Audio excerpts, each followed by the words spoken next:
In August 1994, Berkshire completed its 7-year purchase of the 400 million shares of Coca-Cola we now own.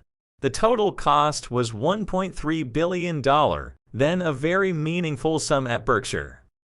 The cash dividend we received from Coke in 1994 was $75 million. By 2022, the dividend had increased to $704 million. Growth occurred every year, just as certain as birthdays. All Charlie and I were required to do was cash Coke's quarterly dividend checks. We expect that those checks are highly likely to grow.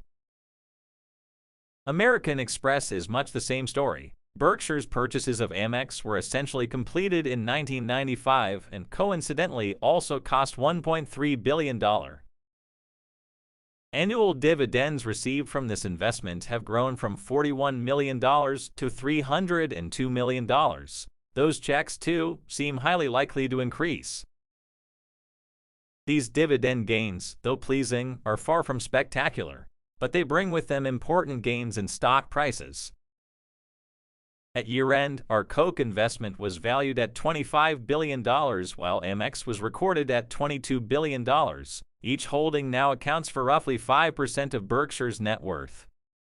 Assume for a moment I had made a similarly sized investment mistake in the 1990s, one that flatlined and simply retained its $1.3 billion value in 2022. An example would be a high-grade 30-year bond.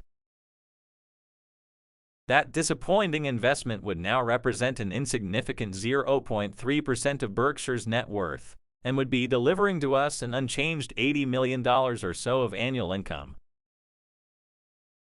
The lesson for investors: the weeds wither away in significance as the flowers bloom. Over time, it takes just a few winners to work wonders, and yes, it helps to start early and live into your 90s as well.